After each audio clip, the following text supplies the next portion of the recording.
राधा राधा राधा स्वामी दयाल की दया, राधा स्वामी सहाय, राधा।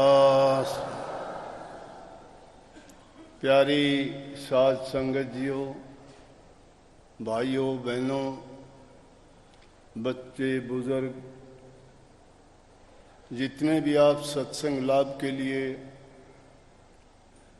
उपस्थित हुए हो, शांति से बैठ के सत्संग लाभ उठाएं। जैसा कि आपको विदित है, ये सत्संग भंडारा हजूर महाराज जी परम संत ताराचंद जी के अवतरण दिवस का हर वर्ष मनाते आए हैं।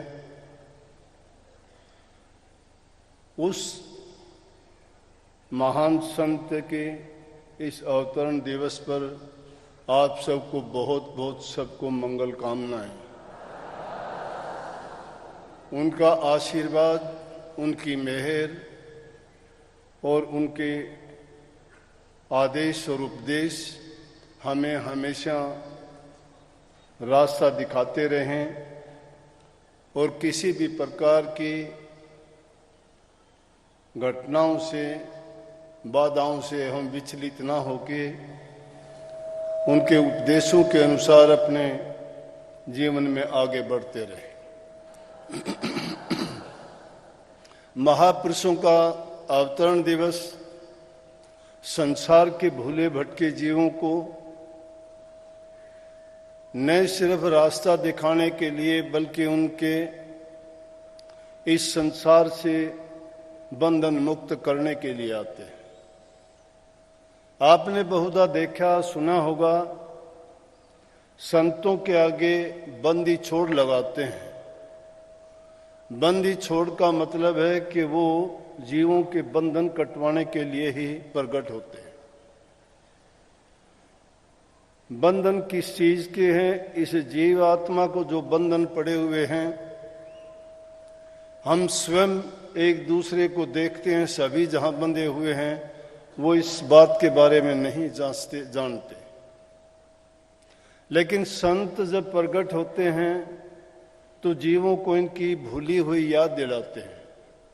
आम कहावत में तो सब लोग कहते भी हैं, सुनते भी हैं, जानते भी हैं कि ये जीव जब गर्भ में होता है नरक जैसा जीवन बिताता है, क्योंकि जिस पानी के उस थैली में बंद होता है उसी को खाता है, उसी में रहता है, उसी में अपना मल त्याग करता है और उसमें रहते हुए इस जीव को पुरानी याद बनी रहती है। तो ये सोचता है मालिक, जन्म जन्मांतर से मैं गलती करता आया हूं, लेकिन अब इंसान के चोले में मुझे इस नरक से बाहर निकालो। बाहर निकलने के बाद मैं आपको याद करूंगा, आपकी भक्ति करके मैं इस काल और माया के देश से आजाद हो जाऊंगा। लेकिन अपने आप में इस जीव को आजादी का ना कोई सलीका है, ना कोई तरीका है और ना ही कोई ऐसा साधन है कि ये अपने आप इस जन्म मरण के बंधन से छूट सके। परंतु संत जानते हैं, वो भूत भविष्य और वर्तमान के सब कुछ जानते इसलिए हैं कि सत्य पुरुष ने उनको इसी काम के लिए भेजा गया है।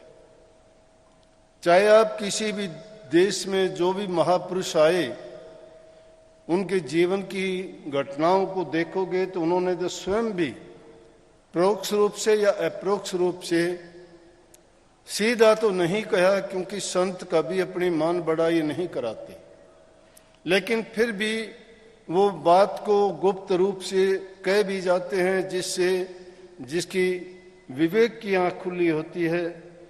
जो इसे रूहानी रास्ते पे चलने वाले होते हैं उनकी बात को भी पहचान लेते हैं, वाणी को भी पकड़ लेते हैं और उसका जो संदेश होता है उसके बारे में भली भांति ये जान लेते हैं कि उनका इशारा किस तरफ है। चाहे वो कोई भी हो, मोहम्मद साहब आया तो उन्होंने कहा कि मैं पैगंबर हूं, और खुदा का संदेश लेके आया हूं। ईसा मसीह दुनिया में आया तो उसने भी कहा कि I am the son of the God. वह एक ही बात है कि मैं परमात्मा का पुत्र हूं। सभी परमात्मा की पुत्र, वो अलग थोड़ा है। लेकिन संदेश ये दिया कि मैं जिस मिशन को लेके आया हूं, परमात्मा का पुत्र मुझे भेजा है। ये जीव अपने आप नहीं जानता है। इसी प्रकार से हमारे देश में तो गिनती नहीं है, कितने संत आए, सब संतों ने ये बात प्रगट रूप में जीवों को खोल के समझा क्या बता दी, और जो उनके संग लग के चले उनको इस भवसागर से पार कर दिया। इस संसार रूपी सागर से नाम की नौका। अब नाम क्या है? नाम वो मंत्र है, वो तरीका है भक्ति करने का, जिसको करने से जीव के बुरे कर्म छूटते हैं, पुण्य कर्म बनते हैं, जिनके कारण परोपकार, परहित और सेवा, प्रेम और बंदगी सीखता है। कहने को तो सभी लोग कह भी देते हैं कि मैं कुछ बुरा नहीं करता, मेरे अंदर कोई ऐब नहीं है, लेकिन मुझे भक्ति करने की जरूरत क्या है? अरे जरूरत तो नहीं है, सब चीजों को चाहे जानता भी क्यों हो, लेकिन जब तक तुझे कोई तरीका ही नहीं है, एक आदमी ज्ञानी कितना भी हो, जब तक उसको उस व्यवसाय की उसके पास डिग्री नहीं है तो वो उस चीज के योग्य नहीं है। कानून की पढ़ाई करने वाला ही कानून की लड़ाई लड़ सकता है। इंजीनियरिंग की पढ़ाई करने वाला इंजीनियरिंग की ही बात जानता है। शिक्षक शिक्षा की बातें ही पढ़ा के उनको समझा सकता है। किसान अपने खेती की बातों को हम नहीं जानते, वो बात अपने काम की, कृषि संबंधी जो भी बातें, क्योंकि वो उनके भेदी हैं, उनके पास जो अनुभव है उससे वो सब समझते हैं। इसलिए जब तक संतों से वो रास्ता नहीं लिया जाता, नाम की दीक्षा नहीं ली जाती, तब तक वो अंधेरे में कहाँ घूमेगा। इसीलिए कहते गुरु से ज्ञान ले लिया, सतगुरु ने ज्ञान दे दिया। ज्ञान है क्या? कहते कि सतगुरु मिले तो अंधकार मिट गया। अंधकार है क्या? अज्ञान है, नासमझी है, अनजानपना है। और उस नासमझी, अनजानपने में, अज्ञानपने में जो कर्म करते हैं, उस कर्म का जो कर्म फल बनता है वो क्योंकि सही नहीं है कर्म, उसका बुरा बनता है। लेकिन संत सतगुरु ये समझा देते हैं कि किस कर्म के करने से दुनिया में जाहिर है पुण्य कर्म करते हो, दूसरे का हित करते हो, किसी की सेवा स्वरूपा करते हो, कि ठीक है उनका नतीजा अच्छा मिलेगा, बहुत अच्छी बात है। दान पुण्य करने से, नेक कर्म करने से आपको स्वर्ग बैकुंठ मिल जाएंगे, अगला जन्म इंसान का भी मिल जाएगा, लेकिन मुक्ति का रास्ता गुरु के बिना नहीं है। अब जिनके अवतरण दिवस पे हम यहाँ पधारे हैं, हजूर परमचंद तारा चंद जी महाराज, अनपढ़ थे, स्कूल नहीं गए, ज्ञान का यहाँ कोई सवाल नहीं है। यहाँ विद्या का कोई नहीं, विद्या को तो संतों ने अविद्या कहा है, अज्ञान कहा है। क्यों कहा है? क्योंकि जो ब्रह्म ज्ञान है उसको जानने के लिए इस दुनियावी विद्या की जरूरत नहीं पड़ती, उसको तो रूहानी ज्ञान की ही जरूरत है। और रूहानी ज्ञान किस चीज से होगा? मन की एकाग्रता से, बुराइयों को त्याग के और अपने दिल को अपने अंतर में। अब छोटी सी बात सही तो नहीं है, लेकिन महापुरुषों ने सब ने ये कहा, कहाँ ढूंढते फिरते हो? जिस चीज की तलाश है, जिसको ढूंढते हो, वो तुम्हारे अंतर में है। कबीर साहब ने सीधी कही, मोह को कहाँ ढूंढे रे बंदे, मैं तो तेरे पास में।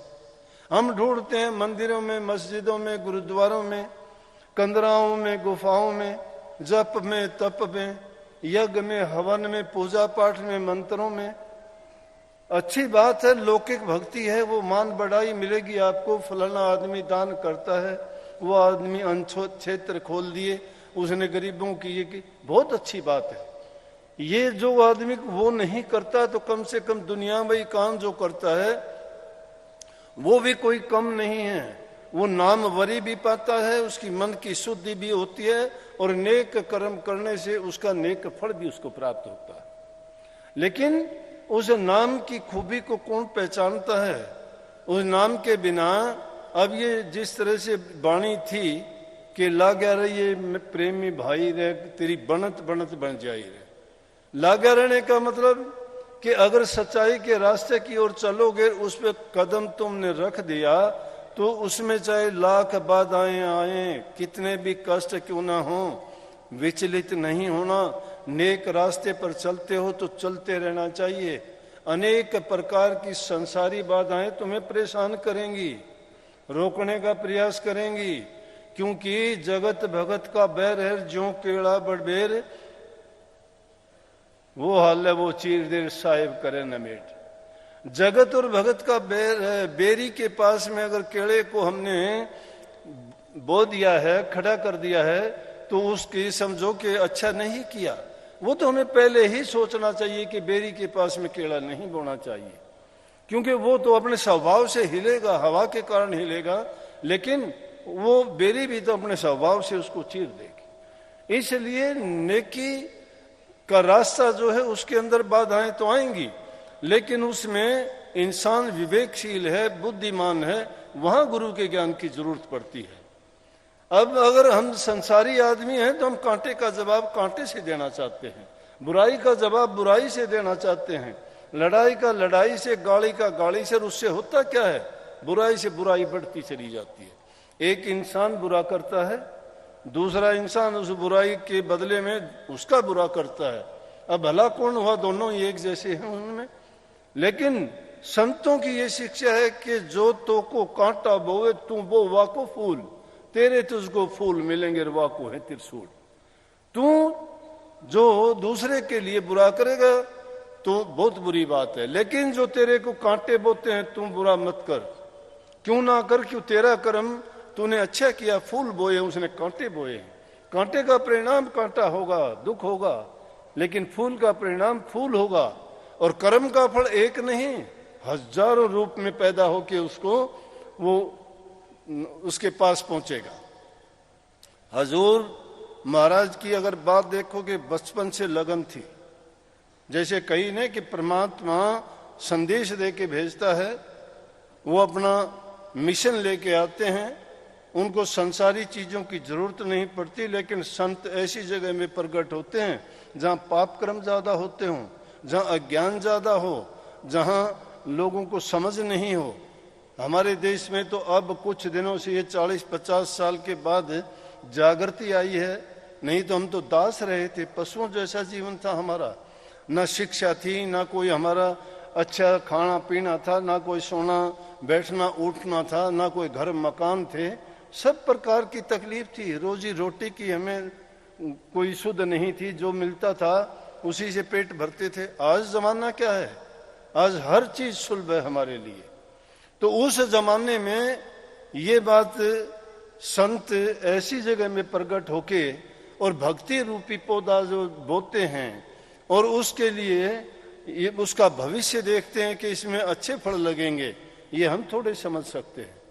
राधा स्वामी नाम बहुत नया नाम था, कोई जानता भी नहीं था राधा स्वामी है क्या। लोगों ने बड़ी आलोचना की थी। अनेकों नाम दुनिया में चले, संत प्रकट होते हैं उनके नाम से ही चलते हैं। कबीर साहब आए तो कबीर पंथ चला, नानक साहब आए तो सिख धर्म चला, और ये दूसरे जितने भी पंथ, दादू पलटू नानक, इनके नाम से ही, क्योंकि उन्होंने जो उपदेश संदेश दिया उसी नाम से वो मजहब चल पड़े और उनके नाम से चलते हैं। तो संत जो आते हैं उनका मिशन तो एक ही होता है कि कोई संत नहीं कहता बुरे रास्ते पे चलो, कोई नहीं कहता ईर्ष्या करो, कोई नहीं कहता निंदा बुराई करो। सब संतों का है कि जो इंसान अपना कमा के खाता है, नेक कर्म करता है, बूढ़े बुजुर्ग इज्जत, माँ बाप की सेवा और इज्जत कदर करता है, जबान से जो मीठा बोलता है, शास्त्र के विरुद्ध नहीं है। इसमें से एक बात भी हमारे शास्त्रों में सत सनातन धर्म जिसको कहते हो, हमारे ग्रंथों को पढ़ के देखिए, चाहे उनकी भाषा संस्कृत होगी, श्लोक उनके दूसरे हो सकते हैं, लेकिन किसी में भी इनके विरुद्ध नहीं लिखा। सब की सब ये बातें लिखी हैं कि जो शुभ और नेक कर्म करता है वो इंसान के जीवन को संवारता है, अच्छा बनाता है। और इसीलिए कही कि मन, वचन और कर्म से इंसान शुद्ध और पवित्र हो जाए। और उसमें क्या है, मनसा वाचा कर्मना दुख काहू मत दे, ऐसी रहनी जो रहे वही शब्द रस ले। शब्द रस से क्या है, उस भक्ति का आनंद वही ले सकता है जो मन वचन और कर्म से पवित्र हो जाए। मन में हमेशा उस मालिक का नाम याद रखो या नेक विचार रखो, अच्छा करने का संकल्प उस मन में उठाओ, नहीं तो मन ही तो सब संकल्प विकल्प उठाता है। इसी में बुराई और भलाई दोनों चीज निपजते पैदा होते हैं, इसी में दुश्मन और मित्र इसी में है, इसी में प्यार और ईर्ष्या भी इसी में समाई हुई है।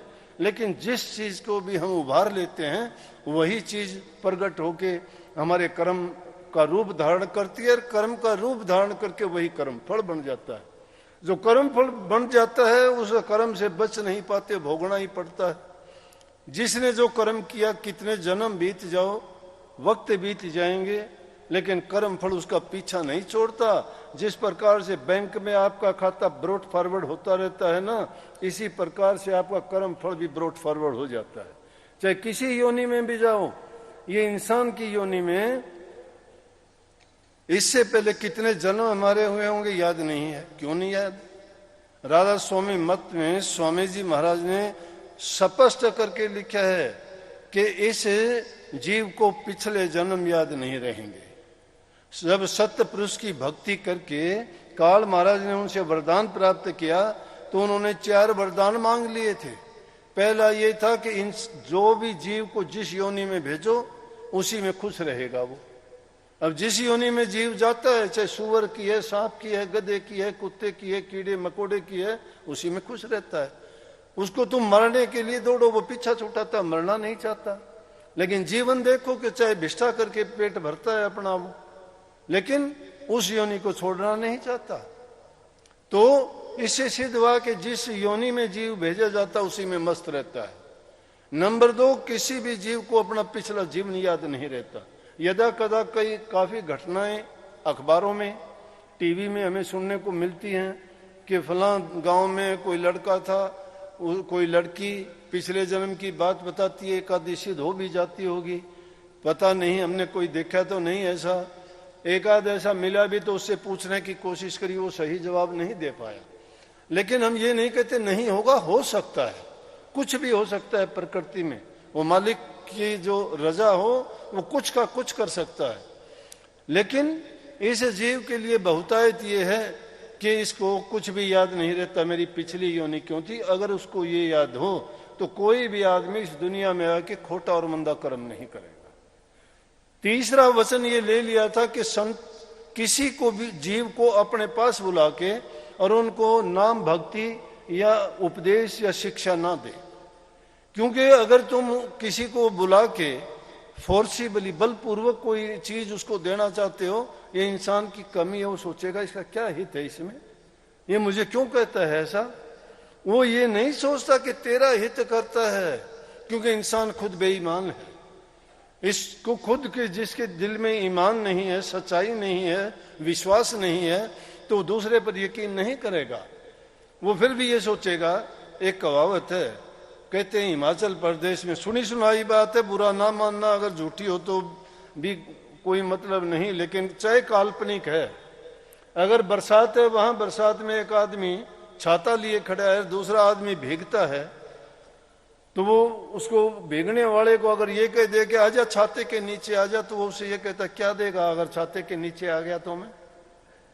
उसको ये नहीं कि तुझे भीगने से बचाता है, फिर भी वो अपना लालच और स्वार्थ कहता है। लेकिन क्यों है ऐसी बात कि ये इंसान के अंदर उस काल महाराज ने उसकी बुद्धि पर बैठ के उनमें ये चीजें भर दी गई हैं। माया अपना जाल फैलाती है, काल अपना काम करता है, और उन दोनों के मेल से ये जीव भटकता है। ये माया के पीछे भागता है, धन दौलत के पीछे भागता है। इसमें हर प्रकार की जितनी भी अभिमान की बातें हैं, सब की सब इसमें मिल जाती हैं। लेकिन एक इंसान को जब नेकी करने में जो मजा आ जाता है तो वो अपना सब कुछ दान कर देता है। दान की कैसे कैसे राजे महाराजाओं की कहानी सुनो। उन्होंने दान की आदत पड़ी, दान किया, परोपकार की आदत पड़ी, परोपकार किया, उन्होंने सब कुछ दे दिया और उन्होंने परवाह नहीं की अपनी। लेकिन ये मालिक की मर्जी है। ऐसी परीक्षाएं भी ली जाती हैं। वो परीक्षाएं ये हैं कि सही रास्ते पे चलते हुए वो ऐसे विघ्न जानबूझ के पैदा करते हैं कि वो अपने रास्ते पे कितना कच्चा है, कितना पक्का है। ये दुनियादारी का खेल है और इसमें ऐसी बातें होती रहती हैं। तो महाराजों की बात जो मैंने बताई, छोटी सी 5 साल की उम्र से तन पर कपड़ा नहीं था, रोटी खाने को नहीं थी, और उस वक्त में जो प्रभु की भक्ति का, राम का नाम लेना भी बड़ी कठिन बात थी। लेकिन उनके पिताजी भी नहीं चाहते थे वो इस रास्ते पे चलें, और दुनियादारी की तो बात छोड़िए। तो ये भक्ति का मार्ग तो ऐसा है, घर वाले भी उसको भटकाने का प्रयास करते हैं। इसीलिए वाणी में जो कही, लागे रहिए मेरा प्रेमी भाई रे, तेरी बनत बनत बन जाई रे। अगर तुम उनके कहने से भटक जाते हो तो कभी भी फिर उस रास्ते पे नहीं आ पाओगे। लेकिन अगर तुमने ये समझ लिया है कि ये काल का खेल है, ये मेरी परीक्षा है, या मेरे रास्ते में ये बाधा और अड़चनें इसलिए आती हैं कि मुझे ये परखना चाहती है मैं कितना पक्का हूं, कितना कच्चा हूं। जो उन बातों को समझ जाता है वो भटकता नहीं है। उसको दुख भी उठाने पड़ेंगे, कष्ट भी उठाने पड़ेंगे। संतों का जीवन देखो, ये कोई बड़ी बात नहीं। 3-3, 4-4 दिन तक भूखे रह जाते थे, जंगल के फल फूल खा के गुजारा करते थे, ज्यादा राम का नाम भक्ति नहीं जानते थे, घूमते रहे। जवान उम्र होगी, एक चादर सिर्फ तन पे रखते थे, भगत कहते थे छोटी उम्र से ही। लेकिन उनको ये पता था, सत्संगों में जाने से पता लगा कि जब तक संतों की शरण नहीं ली जाएगी कल्याण नहीं हो सकता। चाहे मैं कितने ही सत्संगों में जाओ, कितने लोग मुझे भगत कहो, कितने में व्रत रखो, कितना मैं तप करो, कितनी साधना करो, बिना नाम की क्या साधना है। एक किसान आदमी बैल हल ट्रैक्टर नहीं है, खेत में जाके खड़ा हो जाए, क्या करेगा खेत में। तो नाम वो औजार है जिसके सहारे पे चल के प्रभु के दर्शन पा सकते हैं, उनकी मेहर और उनकी दया के पात्र बन सकते हैं। वो सच्ची प्रार्थना है जो हमारे मन को उस ओर लेके जाती है, दुनियादारी की तरफ से हटा के और सच्चाई की तरफ हमें अग्रसर करती है। वो नाम है। तो उसके लिए उसे नाम की तलाश में घूमे। आज हमारा भाग्य देखिए, मैं अभी कहूंगा थोड़ी देर में कि नाम वाले आ जाओ, आप सब आ जाओगे। वो नाम, उस नाम के लिए पैदल 30-40 कोस, कभी सिरसा गए, कभी आगरा गए, कहीं दिल्ली गए, कहीं और जहां भी नाम सुना कि वहां महात्मा है, वहां संत हैं, उनके पास जाओ। लेकिन जहां जीव का अधिकार होता है वहीं जाता है। अनेकों जगह गए, उनको नाम नहीं मिला। कहीं संतों ने कह दिया कि नहीं, अभी नाम के योग्य नहीं है। किसी ने कह दिया कि तू तो अवधूत लगता है, तू भक्ति के रास्ते पे नहीं आ सकता क्योंकि साधु भेष में रह लिया, मस्त है, मस्ती के रास्ते पे चलता है। लेकिन आखिर में जब मस्ताना जी के पास गए सिरसा में, उन्होंने कह दिया कि भाई भगत 2 दिन बैठे रहे उनकी मिलने की तलाश में, 2 दिन भूखे प्यासे। किसी ने पूछा कि रोटी, बोला रोटी तो खा के आया था। ये नहीं पूछा किसी ने कब खा के आया था। यहां से पैदल जाने में कोई 1-2 घंटे का रास्ता नहीं था, 2-3 दिन खाना खाए हो गए थे। ये नहीं कहा उसने भी कि खाना खाओ, ये नाम इतना सस्ता नहीं है। लेकिन ये तो अब जमाने की बात है, टाइम की बात है, टाइम के अनुसार चीजें बदलती हैं। उन्होंने कहा कि आपका नाम का अधिकार तो जोई में राम सिंह मास्टर अरमान साहब है, उनके पास है, वहां जाइए। और जोई में जब आए तो राम सिंह अरमान अपने दादा गुरु उनके पास बोले कि भगत एक बार पहले भी आया था, मैंने तुझे कहा था कि तू इस तरह से घूम फिर लिया, नाम में तेरा मन लगना बड़ा कठिन है। कहने लगे जी कि मेरा अधिकार आपके पास है। जब जिद की तो नाम दिया। नाम देने के बाद जब नाम भक्ति शुरू की, महाराज जी ने उस नाम की साधना में ध्यान किया, अभ्यास किया, नाम का सिमरण किया, और उसको करके जब अरमान साहब ने उनको परख लिया कि सही है, फिर उन्होंने बताया कि मुझे ये नहीं पता था कि गुरु की रजा और मौज क्या होती है। मैं जब लाहौर में, कहने का मतलब अरमान साहब के लाहौर में महर्षि शिवरलाल से जब दीक्षा लेने गया तो उन्होंने मुझे कह दिया था कि जाओ हरियाणा में तुम राधा स्वामी नाम का प्रचार करो। मैं कहने लगा जी मैं क्या प्रचार करूंगा, वहां तो कोई आदमी है ही नहीं, क्या प्रचार करूंगा। कहने लगे तुझे ये चिंता करने की जरूरत नहीं है, मेरी शक्ति आएगी, मौज होगी और वो अपना काम करेगी। तुझे कहने लगे भगत अब मुझे पता लग गया कि वो मौज कैसे आई है।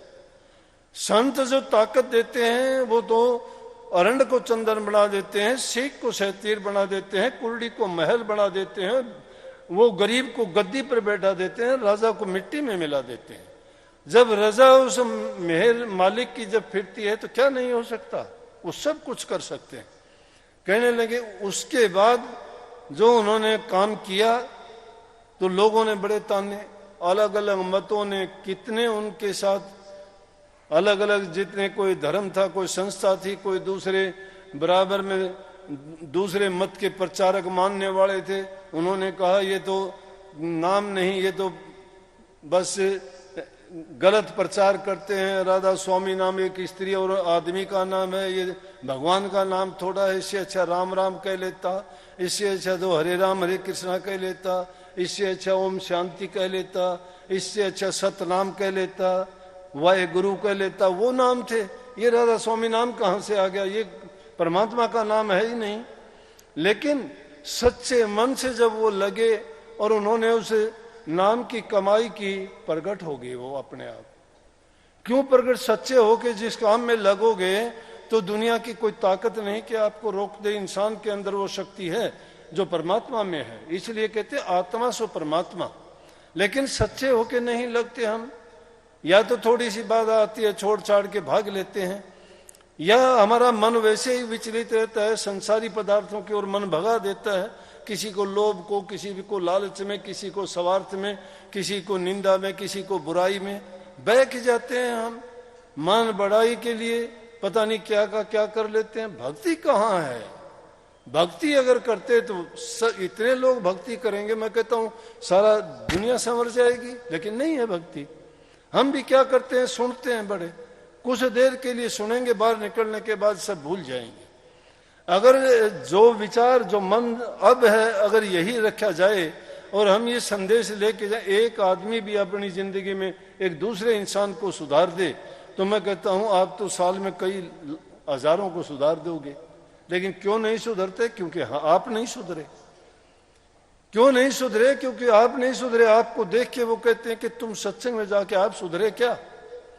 हम झूठ नहीं छोड़ते, अमीरशाह नहीं छोड़ते, हम झगड़ा लड़ाई नहीं छोड़ते, हमें जो संदेश दिया जाता है सेवा नहीं करते, माँ बाप को ठोकर मारते हो, भाई भाई का झगड़ा है, गला काटते हो भाई भाई का, सास बहू का झगड़ा रहता है घरों में, लड़कियों और बच्चों को सही शिक्षा हम नहीं दे पाते, माँ बाप की कमी है। क्यों नहीं देते सही शिक्षा उनको? कहाँ उनको संस्कार देते हैं? उनकी इच्छाएं पूरी करने में लगे रहते हैं। मैं कहता हूं बच्चों की इच्छाएं पूरी ना करो, जरूरत को पूरी कीजिए। उनकी जरूरत है, उन जरूरतों को पूरा करो, इच्छा पूरी ना करो। अगर इच्छा पूरी करोगे तो बच्चे बिगड़ते चले जाएंगे। आज नशे की प्रवृत्ति है, क्यों फैल गई है? अगर संतों के संदेश, संतों की शिक्षा इनको याद दिलाई जाए, दी जाए, तो ये बच्चे, हमारे देश में तो 4 बजे उठ के मंदिरों में घड़ियाल बजते थे, आरतियां उतरती थी और सारा का सारे, हाँ कहीं भी शहर गांव बस्ती होती थी वहां प्रभु के नाम की गुंजार होती थी। आज तो फिल्मी गाने चलते हैं। इन अखबारों ने, टीवी ने, फोनों ने बर्बाद करके रख दिया सब कुछ। लेकिन कहोगे दुश्मन बन जाएंगे, बोलने वाले के ही खिलाफ हो जाएंगे। सच्चाई के इस तरह से बड़ी परीक्षा देनी पड़ती है, आसान काम नहीं है। फिर भी क्या बहे जा रहे हैं हम। स्वामी जी महाराज ने लिखा, देखो सब जगजात बया, देख देख गतिया जग की, बार बार में वर्ण कया, चारों जुग 84 भोगी, अति दुख पाया नरक रहा। देखो सब जगजात बया, सब जग बया जा रहा है। संतों ने क्या संदेश दिया?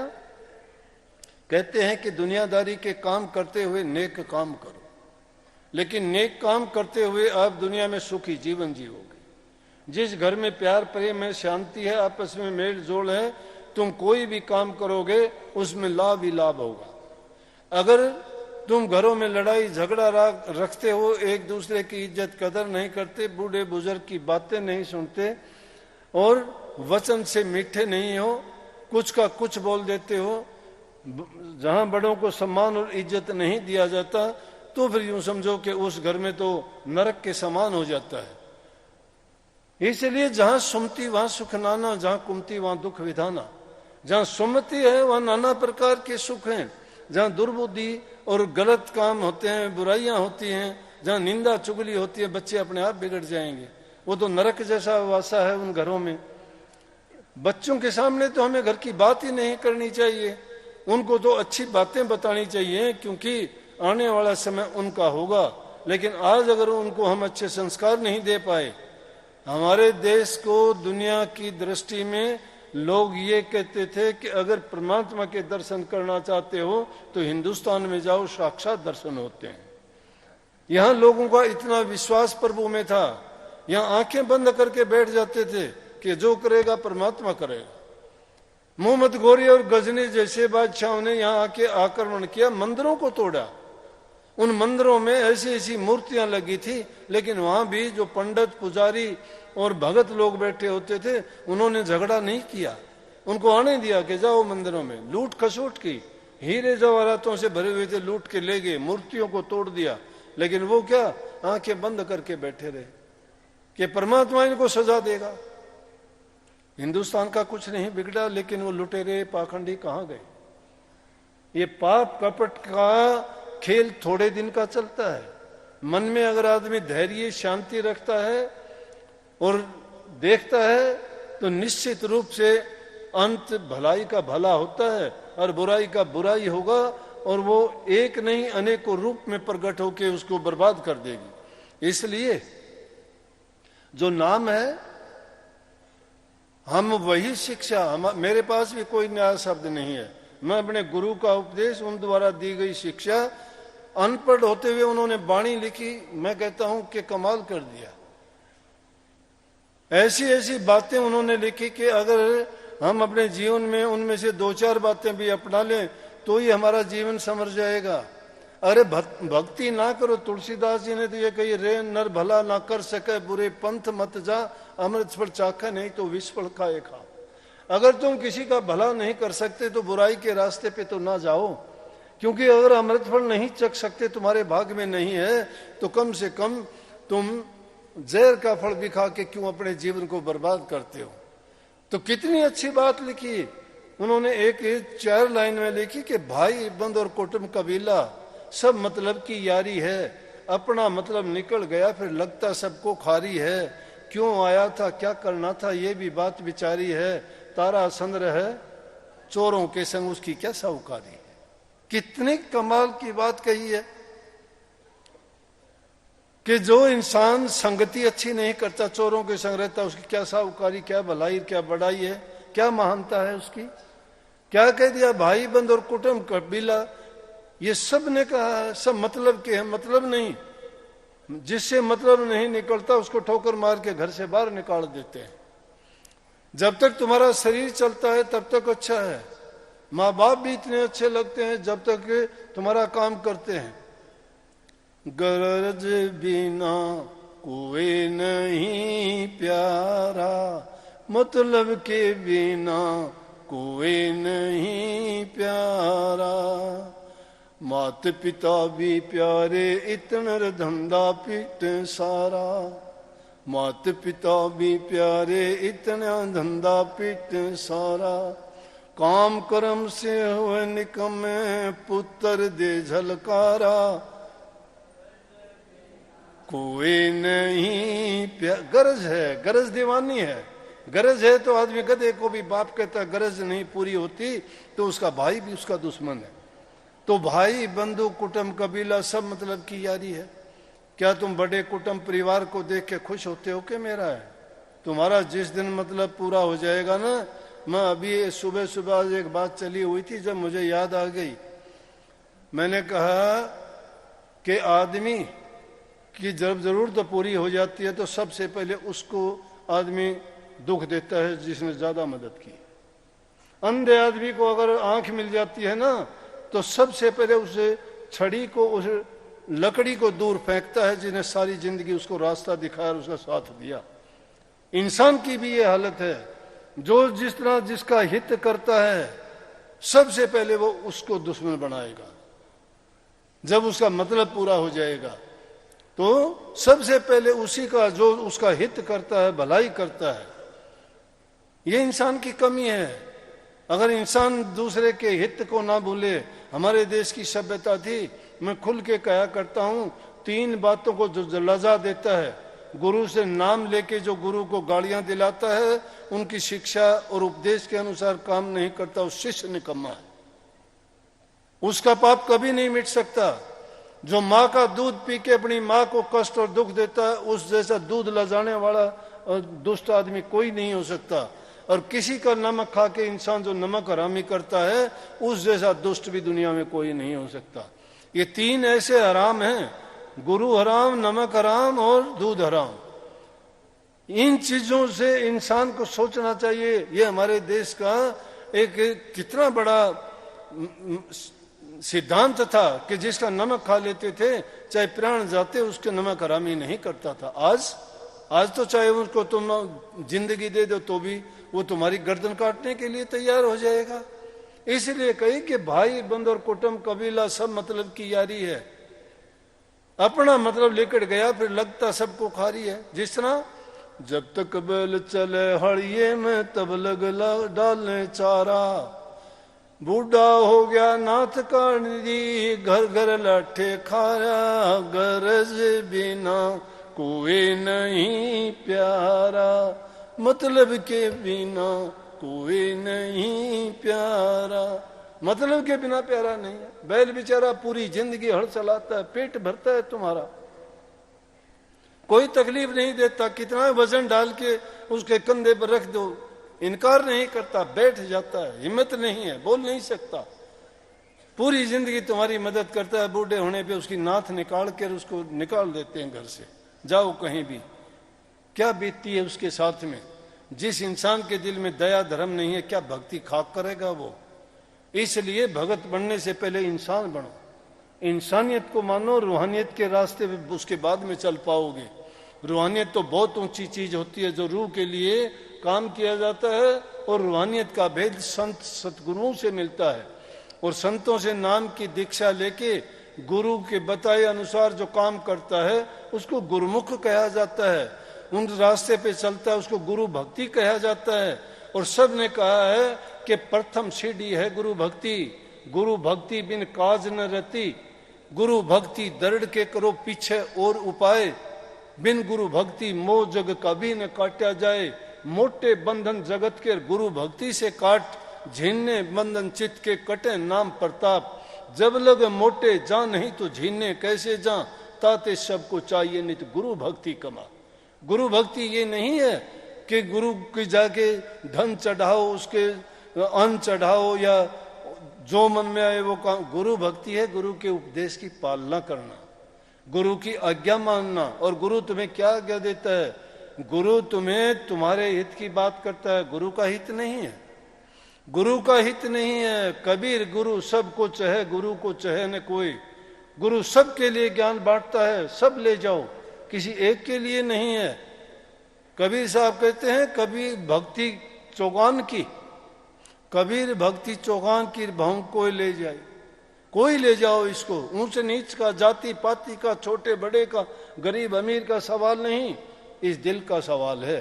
जिसके दिल में भक्ति की ललक उठती है, ये इश्क जागृत होता है, लगन जिसको लगती है, वो तड़फ जिसको लगती है, वो सच्चे रास्ते पर चलने के लिए तैयार हो जाता है।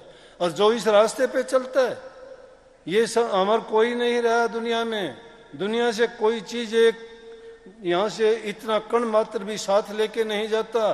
फिर भी इंसान की दुर्बुद्धि देखो कि इन संसारी पदार्थों के लिए कैसे कैसे पाप कमा जाता है, कैसे कैसे दुष्ट कर्म करता है। कितने दिन के लिए? अरे 2 दिन जिंदगी में जीना है, इतने पे इतराते हो, मेरी काया मेरी माया, शोर मचाते जाते हो। साथ नहीं हरि नाम लिया, काया भी बदनाम करी, अफसोस। यहाँ से काया भी बदनाम करी, अफसोस की खाली हाथ चले। खाली हाथ जाना है यहाँ से। चाहे 10 दिन के बाद 11वें दिन आपको कोई याद करने वाला नहीं है। नेकी कर, भलाई कर, तेरा अपना काम कर। जो भक्ति करेगा, नाम की कमाई करेगा, वो तेरे साथ जाएगी, वो तेरे काम आएगी। दुनियादारी की चीज तो जितना ज्यादा इकट्ठी करके जाओगे तो लड़ाई का सबब बनेगा बाद में। चाहे तुम्हारे अपने होंगे, अपने नहीं तो नातेदार आ जाएंगे, नातेदार नहीं तो कोर्ट कचहरी मुकदमों में वकील, हकीम, डॉक्टर और वहां ये गवाह लूट के खा जाएंगे। चाचे ताऊ भाई भतीजे बहुत बड़ा परिवार है, उनका क्या हाल होगा? वो देखे रोज कचहरी, रोज मुकदमे, रोजाना मुकदमे। किसके देख लो, बड़े बड़े घरानों के देखो, ये 4 पैसे के लिए शांति से नहीं रहने देते। इसको ये माया बड़ी ठगनी है, इस ठगनी में जो फंस जाता है उनको ये बर्बाद करने लग जाती है। इसलिए इसको तो दोनों हाथों से उड़ीच देना चाहिए, दान में, पुण्य में, नेक कर्म में लगा देना चाहिए। जैसे कुंडू साहब रहे, इन्होंने नेक काम किया, ये जिक्र आ गया कि इन्होंने इतनी बस लगा रखी है लड़कियों के लिए। स्कूलों में, कॉलेजों में लड़कियां जाती थी, आपस में लड़के जाते थे, जवान उम्र में बच्चे एक दूसरे को कुछ बोल देना, कुछ कह देना, क्योंकि मेल नहीं मिलता, गलतियां होती रहती हैं, आपस में कोई झगड़े वगड़े होते। इन्होंने इतना नेक काम किया इन लड़कियों के लिए कि पता नहीं कितनी बस लगा रखी है। गांव से लेके जाते हैं, उनसे कोई टिकट नहीं, कोई चार्ज नहीं। अगर तुम्हारे पास है तो समाज हित, समाज कल्याण के काम कीजिए। कितने लोगों का तुम भला करते हो और वो जब सुखी मन से तुम्हें कहते हैं वाह भाई वाह, तेरा परमात्मा भला करे। अरे किसी से अच्छी दुआ ले लेते हो, तुम्हें सब कुछ मिल जाता है। और कोई चीज देने से खत्म हो जाएगी चीज? किसी के हाथ पर कोई चीज रखोगे, खराब होगी, बिगड़ जाएगी, टूट जाएगी। लेकिन किसी ने तुम्हें आशीर्वाद और दुआ दे दिया, उसका कुछ नहीं बिगड़ता, वो तुम्हारे साथ जाएगी। इसलिए संतों के पास जाके संतों से उनकी दया, मेहर और आशीर्वाद मांगिए, ताकि उनकी कृपा दृष्टि से आपकी मलिन बुद्धि शुद्ध हो और आप भक्ति के रास्ते पर चलो। समाज और दुनिया में रहते हुए तो आप वैसे सुखी रहो, घर परिवार में शांति रहे, और जब इस संसार से जाओ हंसते हुए जाओ, क्योंकि आपने कोई बुरा नहीं किया। और जब आगे भी जाते हो, जहां कहीं भी तुम्हारे कर्मों का फैसला होता है, उस दरगाह में भी तुम्हें इज्जत और सम्मान की दृष्टि से देखा जाए कि इस इंसान ने अपने इंसान के चोले को पाके वो नेक कर्म किया है, ये इनाम का हकदार है, और उसको या तो नेक योनि मिलती है। इसलिए दान पुण्य अच्छे करने वालों को राजा बाबू सेठ साहूकार बन के आते हैं। जो खोटे मंदे कर्म, पाप कर्म करते हैं, लूट खसूट करते हैं, धोखाधड़ी करते हैं, चोर बाजारी, भ्रष्टाचार करते हैं, उनको लूला लंगड़ा अंधा काना बन के आना पड़ता है दुनिया में, कष्ट भोगते हैं। वो कर्म का फल है। इसलिए अगर भक्ति नहीं कर सकते तो कम से कम कर्म तो अच्छे किया करो, ताकि आपको योनि तो अच्छी मिल जाएगी। अच्छी योनि मिली, इसीलिए तो देखिए ना, हम और आप कितने भाग्यशाली हैं। बिना भाग्य के सत्संग नहीं मिलता, बिना भाग्य के गुरु नहीं मिलता। कितने ये तन तुमने दुर्लभ पाया, कोटि जन्म जब भटका खाया, या को अव्यर्था मत खो, छिन छिन चेतो भक्ति कमाओ। भक्ति करो तो गुरु की करना, मार्ग शब्द गुरु से लेना। शब्द मार्गी गुरु ना होवे तो झूठी गुरुआई लेवे। जो गुरु रूहानियत का जानकार नहीं है, उस गुरु से हित और कल्याण नहीं हो सकता। ठग और लुटेरों के पास अगर फंस जाओगे, लूट खसूट कर लेंगे तुम्हें, बुद्धि तुम्हारी मलिन कर देंगे। वो तो पहले ही कचरा भरा हुआ है हमारे दिमाग में। कचरे को साफ करने के लिए तो हम संतों के पास जाते हैं कि हमारी उस मलिन बुद्धि को ठीक कर दें, उसमें से जो मलिनता भरी हुई है उसको साफ कर दें।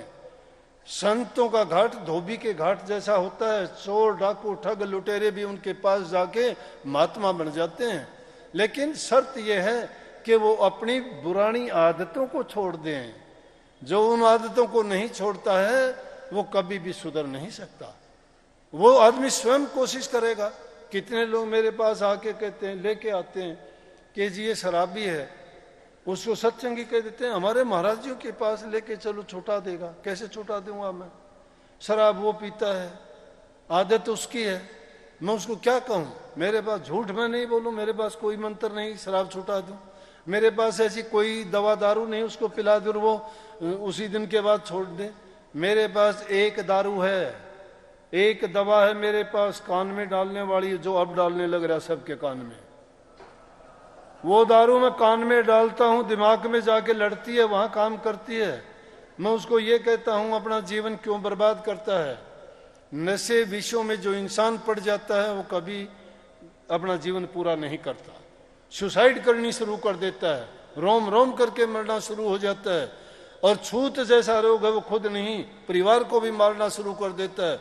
नशा करने वाला झूठा हो जाता है, लड़ाई वो करता है, चोरी वो करता है, जहां कहीं जाता है उसको कोई इज्जत सम्मान की दृष्टि से नहीं देखता, जीवन उसका बर्बाद होता है। रोग बीमारी को इनवाइट कर लेता है और घर परिवार के लोगों को बर्बाद कर देता है, टुकड़े टुकड़े के लिए मोहताज हो जाता है। ऐसी बुरी चीज को क्यों लगाते हो जो तुम्हें बर्बाद करती है। यह मनुष्य का जीवन तो बहुत पवित्र है, परमात्मा के बाद में दूसरा नंबर है इसका। तो इसीलिए आत्मा से परमात्मा कहते हैं कि आत्मा परमात्मा है। तो इसे परमात्मा शक्ति से जोड़ने के लिए इस आत्मा की मलिनता को दूर कर लीजिए, ये खुद परमात्मा है। लेकिन हमने क्या किया, उसके लिए तो कुछ करते ही नहीं हैं, उसमें तो और उल्टे सीधे कर्म जोड़ देते हैं और वो फिर नहीं निकल पाते उससे। इसलिए ये जीवन बहुत छोटा है, बड़ा नहीं है, जितना भी मिला भरोसा नहीं है। मुंह में घास लोगे मुंह में ही रह जाएगा, पता ही नहीं लगेगा। काफी लोग कहते बैठा था, बैठे का बैठा रह गया, कुछ बता भी नहीं पाया, कह भी नहीं, फिर भी लालच नहीं छोड़ा कि उसके पास कुछ सौ बता नहीं पाया वो। अरे वो नहीं बता पाया, उसे शिक्षा ले ले कि उसने जो किया था वो बता भी नहीं पाया। सिकंदर भी ठहर पाया था क्या इस दुनिया में धन दौलत लूटने वाला। रावण भी सोने के कंगूरे बने हुए थे के। क्यों उन महात्माओं के नाम लेते हो जिन्होंने उनके पास था ही नहीं, उसकी लालसा ही नहीं की। भिलनी की बात नहीं करते, टूटी झोंपड़ी मेरे के बेर खा के गुजारा करती थी, लेकिन रामचंद्र जी को घर बुला लिया। हृदय की पवित्रता और शुद्धता जो है परमात्मा को अपने हृदय में रखती है। परमात्मा ने स्वयं कहा कि इस इंसान ने तो मुझे इतना परेशान कर दिया कि अपनी लालसा के लिए मुझे 1 मिनट नहीं टिकने देता, लेता है अपनी शिकायतें ले लेके मेरे पास पहुंच जाता है। अब परमात्मा को बड़ा दुख हुआ, क्या करूं। देवताओं से पूछता है कि देवताओं बताओ मुझे कोई ठिकाना। देवता मिले बेचारे, सोचने लगे, सब ने विचार अपना अपना दिया, नहीं बात बनी। बोले कि कहीं बाहर चले जाओ, आकाश में चले जाओ, पाताल में। बोला वहां भी नहीं छोड़ेगा, पाताल में भी लगा लिया इसने, आकाश में भी हवाई जहाज बना ली, वहां भी रॉकेट चांद तक भेजता, नहीं छोड़ेगा, वहां भी पहुंच जाएगा। बोले कहां। बोले एक बताऊं। बोले कि हाँ। बोले कि इंसान के दिल में जाके बैठ जाए। बोले उसके दिल में बैठ जाएगा, दिए के नीचे अंधेरा होता है। अब वो दिए के नीचे अंधेरा है, परमात्मा तुम्हारे अंदर बैठा, तुम मंदिर मस्जिदों गुरुद्वारों में ढूंढते फिरते हो। अंदर में खोजना क्यों नहीं करो, अंदर में प्रवेश कीजिए, अपने आप को जानिए, पहचानिए। अंदर में जो मलिनता भरी है उस कूड़े करकट को, उस कचरे को बाहर निकाल के उस आत्म शक्ति को बल दीजिए, ताकत दीजिए, उसको इसे योग्य बनाइए कि परमात्मा के चरणों में। और उसी को अभ्यास करते करते करते करते ऐसा वक्त आएगा कि स्वयं परमात्मा आपसे पूछेगा। इसीलिए कही कि खुद ही को कर बुलंद इतना कि खुदा बंदे से ये पूछे कि बोल वह बंदे तेरी रजा क्या है। अपने आप को बुलंद जब कैसे करोगे, बुलंद यूं तो नहीं हो सकते। अपने आप बुलंद होने का तरीका नहीं, इसलिए यहां गुरु की जरूरत पड़ती है। गुरु बार बार चेताता है। इसलिए मैं कहता हूं जितनी बार सत्संग में आओ तो हमेशा महापुरुषों के जीवन से प्रेरणा लेके जाओ, उनसे प्रेरणा लो कि संतों ने क्या बताया। अब हजूर महाराज जी के जीवन का पहला संदेश दिया कि अपना कमा के खाओ। अगर किसी के यहां गए और किसी ने कह दिया कि रोटी खा ले भगत, बोला कि मेरे से पहले काम करवा लो कोई, ये थी भक्ति कि काम फिर कर लेना, रोटी। बोला कि ऐसे तो रोटी नहीं खाऊंगा, कर्जा चढ़ जाएगा मेरा। अब तो कर्जे के नीचे दबे पड़े रहो, कोई ख्याल ही नहीं करता। बोले रोटी जब खाऊंगा कि कोई काम करवा लो, अगले का काम करते थे, उसके बाद रोटी खाते थे। जहां ये नहीं, तो उन्होंने कहा कि जो इंसान अपनी हक हलाल की अपनी कमाई का खाता है उसका हृदय शुद्ध और पवित्र होता है। ये शिक्षा भी दी और संदेश भी दिया कि अपने जीवन में अपने हक हलाल की कमाई खाओ, अपने विचारों को शुद्ध रखोगे। नहीं तो गलत अन्न खाने वाला तो दुर्योधन की सभा में भीष्म पितामह भी देखता रह गया और द्रौपदी को नंगा करने लग गए थे लोग। कहां धर्म कर्म रह गया था वहां पे। लेकिन जब पूछा गया पितामह से, पितामह ये क्या खेल है, आप बड़ी धर्म कर्म की बातें करते हुए क्या है? गुरु द्रोण से कहते ये क्या है? वो नीची गर्दन करके कहते, बेटा हमने दुर्योधन दुष्ट का अनाज खा रखा था, इसलिए हमारी दुर्बुद्धि हो गई उसका अन्न खाने से। दुष्ट अन्न खाने से, दूसरे का हक छीनने से, ये छल कपट का खाने से इंसान की दुर्बुद्धि हो जाती है। क्योंकि अन्न खाने से अन्नमय कोष बिगड़ जाता है, अन्नमय कोष के बिगड़ने से मनमय कोष बिगड़ता है, मनमय कोष बिगड़ने से उसके विचार बिगड़ते हैं, विचार से ज्ञान और विज्ञान में बिगड़ते हैं, और उसके बाद आनंदमय कोष खराब हो जाता है। इंसान कभी सुखी नहीं रह सकता। तो ये शिक्षा उन्होंने अपने जीवन में दी नहीं, करके दिखाई कि ऐसा करो। और कमा के खाया। खेती करते थे, खेत में जाते थे, खेत में सारा काम करके जो अन्न आता था उससे अपना गुजरान करते थे। हमारे देश के तो राजे महाराजाओं की भी ऐसी कहानियां हैं कि जिन्होंने अपने हाथ से अपने खाने के लिए खुद का अन्न पैदा करके खाते थे, राजकाज का उन्होंने नहीं खाया। राजा चकवा बेन ने कभी राज का नहीं, अपने हाथ से ढेकड़ी से पानी निकाल के खेती में जो अन्न पैदा होता था उससे खाते थे। वो लोग जानते थे भक्ति का ये मार्ग है, बड़ा सूक्ष्म रास्ता है ये। फिर दूसरी बात कहते सबसे प्रेम करो, किसी का बुरा ना करो। किसी का बुरा नहीं किया, किसी ने गाली दी, किसी ने बुरा कहा कि भाई कोई नहीं, तुम मेरा बुरा करते रहो, मैं ऐसा हूंगा या मेरे अंदर कमी होगी। दो ही रास्ते बताए, मेरी कमी होगी तो सुधारूंगा, नहीं कमी होगी तुम कहते रहो, मुझे फर्क नहीं पड़ता। संदेश दे दिया। तीसरा संदेश दे दिया, तुम्हारा बुरा अगर कोई करता है तो उसके माफ कर दीजिए, और तुमसे गलती होती है तुम माफी मांग लीजिए, खत्म है कहानी। लड़ाई झगड़ा उस बात को बढ़ाने से कोई फायदा नहीं है। वो तो जितना विरोध करोगे बढ़ती चले जाएगी, मन में और ज्यादा ईर्ष्या पैदा होगी। किसी से ईर्ष्या ना करो, सब खुदा के बनाए हुए जीव हैं। सबसे समान बर्ताव व्यवहार करो, इज्जत करो, सम्मान दो। तुम किसी को जैसा दोगे वो तुम्हारे पास लौट के आएगा। जैसा जिसको दोगे, नफरत करोगे नफरत तुम्हें मिलेगी, प्यार करोगे प्यार आएगा। किसी को इज्जत सम्मान दोगे वो आपको इज्जत सम्मान देगा। लेकिन आप किसी को नहीं देते वो तुम्हें नहीं देगा। क्यों देगा? तुम्हारा किया हुआ तुम्हारे पास लौट के आता है। इसलिए कहता हूं कि ये जो अवतरण दिवस होते हैं उनकी शिक्षा, ये गुरु भक्ति है। ये गुरु भक्ति है। गुरु भक्ति जबान से करने से नहीं आती। उनकी जीवन की हर क्रिया एक संदेश, एक लेसन और एक शिक्षा लेके खड़ी होती है। निर्जीव चीजें भी प्रकृति में ऐसी चीजें लिए खड़ी हैं। किसी से स्थिरता, किसी से सहनशीलता, किसी से धैर्य, किसी से प्यार, किसी से त्याग, किसी से परहित। ये सारी चीजें हमारा नजरिया नहीं है देखने का। प्रकृति ने सब चीजें हमारे सामने रखी हैं और इंसान विवेकशील जीव है। इसमें बुद्धि है, ज्ञान है, विवेक है, समझ है, और उसको ये उपयोग नहीं करता। ये बुद्धि को दुर्बुद्धि बना ली, कर्म को कुकर्म बना दिया, मेहनत करना नहीं चाहता, लूट खसूट खा के अपने विचारों को गंदा कर लिया, फिर पटड़ी पे गाड़ी नहीं आती। भाई रोजाना सत्संग में आते हो, कुछ ना कुछ ये संकल्प लेके जाया करो कि आइंदा के लिए मैं ये प्रण करता हूं कि रोजाना 10 मिनट, 15 मिनट, आधा घंटा बैठ के चिंतन करूंगा, और उस चिंतन में जो मंत्र दिया गया उसका सुमन करूंगा। उस दौरान में अगर तुम्हारे मन में गुनाह उठते हैं, कोई नकारात्मक विचार उठते हैं, सबके उठते हैं, लाख कोशिश करोगे उठते हैं।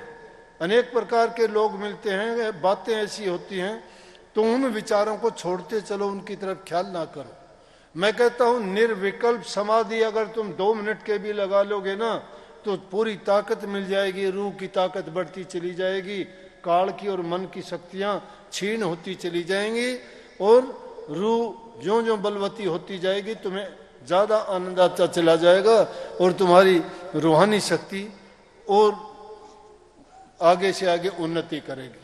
सबको बहुत बहुत इस मुबारक दिन पे आपको पुण्य, सबको बहुत बहुत आशीर्वाद। मालिक आप सब पर कृपा आशीर्वाद बनाए रखे, आपके विचार शुद्ध बनाए, भक्ति में बनाए और भक्ति के रास्ते पे चलाए। आपका जीवन शुद्ध पवित्र हो, घरों में प्यार प्रेम शांति रहे। सबको बहुत बहुत आशीर्वाद। राधा